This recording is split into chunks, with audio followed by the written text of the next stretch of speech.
The old Jeep rumbled down the dirt road, kicking up dust in its wake. The sun was setting, casting long shadows across the rugged terrain, and the air was filled with the scent of dry earth and distant pine. Inside, Mark and Lucy were ready for a weekend escape. They had been planning this trip for months, eager to leave behind the noise and chaos of the city. Their destination, a secluded cabin nestled deep within the shadowy embrace of Blackwood Forest. It was a place they had found online, promising tranquility and a break from their hectic lives. It was miles from the nearest town, a million miles from their hectic city lives. The isolation was both thrilling and a little unnerving, but they were determined to make the most of it. As the sun dipped below the horizon, painting the sky in hues of blood orange and deep violet, they arrived. The colors of the sunset seemed to promise a magical weekend ahead. The cabin stood silently, shrouded in the growing darkness. It looked almost like a relic from another time, its wooden structure blending seamlessly with the surrounding forest. Its wooden walls were weathered and worn, shadows clinging to its rough-hewn surface. The cabin had a rustic charm, but there was something about it that felt almost alive, as if it had stories to tell. A shiver ran down Lucy's spine as she stepped out of the car. The air was cooler than she had expected, and the silence of the forest was almost oppressive.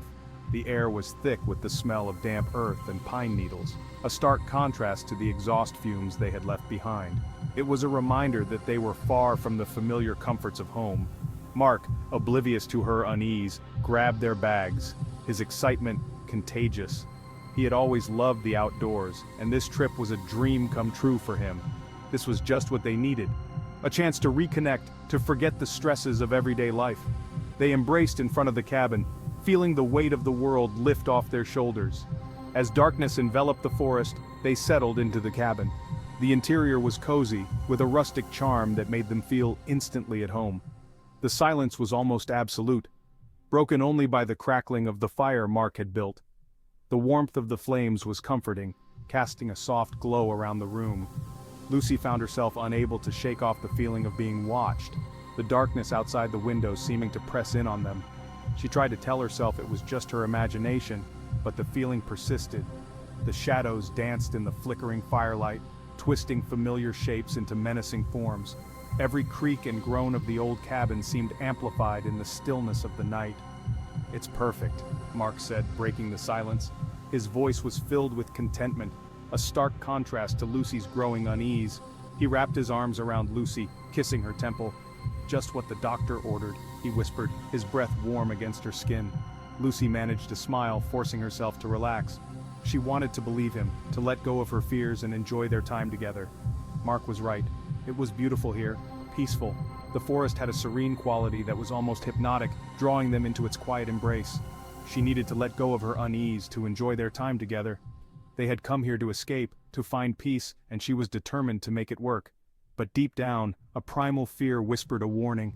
It was a feeling she couldn't quite shake, a sense that something was not quite right. This place held secrets, she could feel it. The forest seemed to be watching them, its dark, secretive atmosphere pressing in on all sides. And as the night deepened, she would discover just how dark those secrets were. The forest had a way of revealing its true nature when the sun went down, and Lucy was about to find out what lay hidden in the shadows.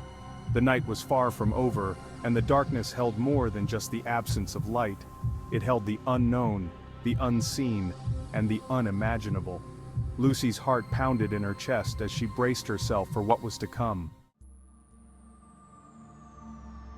The first night was the hardest.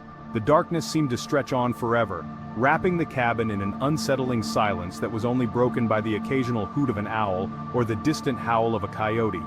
Every creak of the floorboards, every groan of the old wood seemed amplified in the stillness of the night. Every rustle of leaves outside the windows, every whisper of the wind through the trees, sent a jolt of fear through Lucy's body. She felt as if the forest was alive, watching her every move. Sleep came in fitful bursts, her dreams haunted by the feeling of unseen eyes watching her. She tossed and turned, unable to shake the sense of being observed.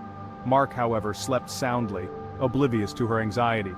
His steady breathing was a stark contrast to her racing heart. The next morning, Lucy tried to shake off the unsettling feeling that had clung to her throughout the night. She hoped the daylight would bring some comfort. The sun was shining, painting the forest in a bright, cheerful light.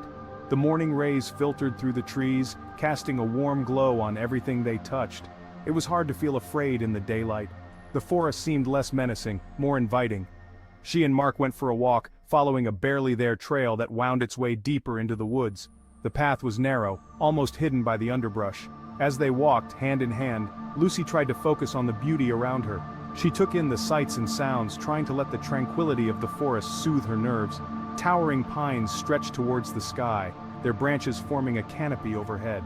The trees seemed to touch the heavens, their tops swaying gently in the breeze. Sunlight dappled the forest floor, casting intricate patterns of light and shadow. The play of light created a mesmerizing dance on the ground. But every time the wind rustled the leaves, every time a branch swayed, she felt a pang of unease. Every time a twig snapped underfoot, her heart would skip a beat. The sounds seemed to echo in the silence, amplifying her fear. The silence of the forest was unnerving, broken only by the sound of their own footsteps and the occasional bird call. The quiet was almost too perfect, too complete. "What's wrong?" Mark asked, sensing her unease. His voice was gentle, filled with concern. Lucy shook her head, forcing a smile. She didn't want to worry him, didn't want to admit how scared she really was. "Nothing," she replied, "just enjoying the quiet." Her voice sounded hollow, even to her own ears, but the truth was, the silence was anything but enjoyable. It was a heavy, oppressive silence that seemed to press down on her from all sides. It was heavy, oppressive, as if the forest itself were holding its breath. The weight of the silence was almost tangible, wrapping around her like a shroud. That night, as darkness descended once more, the strange noises began. They were faint at first, whispers carried on the wind. Lucy tried to convince herself it was just the wind, playing tricks on her ears. But as the night wore on, the whispers grew louder, more insistent. They seemed to be coming from just outside their cabin, scratching at the walls, trying to get in. "Mark, do you hear that?" Lucy whispered, her voice trembling. Mark, lost in a book, looked up, frowning. "Hear what?" The whisper stopped abruptly. Lucy felt a chill run down her spine, despite the warmth of the fire. "Nothing," she mumbled, feeling foolish. "I think I'm just tired." But sleep wouldn't come. The whispers continued throughout the night, a constant, unsettling presence just beyond the reach of her understanding. They seemed to slither around the edges of her consciousness, weaving themselves into her dreams. By morning, Lucy felt drained, her nerves frayed. She couldn't shake the feeling that something was terribly wrong. "Maybe we should go home," she suggested to Mark, her voice small. Mark looked up from his coffee, surprised. "What? Why? We just got here." Lucy hesitated, unsure how to explain the growing sense of dread that had taken root in her stomach. How could she explain the whispers, the feeling of being watched, when she knew he wouldn't believe her? Instead of voicing her fears, Lucy suggested another walk.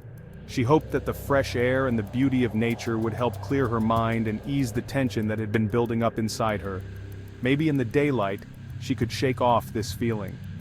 The forest seemed less intimidating with the sun's rays filtering through the trees, casting a warm golden glow on everything it touched. They ventured deeper into the woods than before, following a barely discernible deer trail. The path was narrow and overgrown, making it clear that few had traveled this way in a long time. The air grew cooler, damper, the sunlight struggling to penetrate the dense canopy overhead. The deeper they went, the more the forest seemed to close in around them, creating an almost claustrophobic atmosphere. It was then that they stumbled upon it, a dilapidated cabin, half hidden amongst a tangle of overgrown vines and moss-covered logs. It looked like it had been abandoned for decades, if not longer. The cabin looked ancient, its wooden walls on the verge of collapse. The roof sagged under the weight of years of neglect, and the entire structure seemed to lean precariously to one side. The windows were boarded shut, the door hanging precariously from one rusted hinge. It was clear that no one had entered or left this place in a very long time. An unsettling silence hung over the clearing, broken only by the sound of their own breathing. It was as if the forest itself was holding its breath, waiting for something to happen. It felt like a place forgotten by time, swallowed by the woods. The forest had reclaimed the cabin, wrapping it in a tight embrace of vines and moss. "This place is creepy," Mark said, his voice hushed. He glanced around nervously, as if expecting something to jump out at them from the shadows. Even he seemed affected by the oppressive atmosphere. The air was thick with an unspoken tension, making it hard to breathe. Lucy felt a shiver crawl up her spine, a sense of unease settling over her. She couldn't shake the feeling that they were being watched. The air around the cabin felt different, charged with an unseen energy. It was as if the very ground beneath their feet was alive with a hidden power. It was as if the very air itself held its breath, watching them with unseen eyes. Every rustle of leaves, every snap of a twig seemed amplified, adding to the growing sense of dread. Despite her fear, Lucy couldn't help but feel drawn to the abandoned cabin. There was something about it that called to her, beckoning her closer. It was as if it held a secret, something it desperately wanted to tell her. She felt an inexplicable urge to uncover whatever mysteries lay hidden within its decaying walls. She took a step closer, reaching out a trembling hand to brush away a cobweb that hung from the rotting doorframe. Her heart pounded in her chest as she wondered what she might find inside. The interior of the cabin was dark and dusty, the air thick with the smell of decay. Cobwebs hung from every corner, and the floor was littered with the debris of decades. Broken furniture, rusted tools, shattered glass. Lucy stepped cautiously inside, her heart pounding in her chest. The silence here was different from the forest outside. It was a heavy, oppressive silence, as if the very walls were holding their breath. Mark followed close behind, his flashlight beam cutting through the gloom. "There's nothing here but junk," he said, his voice echoing in the stillness. But Lucy could sense that something wasn't right. There was a feeling in the air, a prickling at the back of her neck, that told her they were not alone. As they moved deeper into the cabin, Mark's foot caught on something half hidden beneath a pile of rotting wood. He cursed under his breath, bending down to move the debris. That's when they saw it, a trapdoor, its wooden frame rotten and partially concealed by the refuse. "What do you think it is?" Lucy whispered, her eyes wide. Mark didn't answer. He was staring at the trapdoor, a strange expression on his face. Curiosity, or something else? Without a word, he moved to pry the trapdoor open.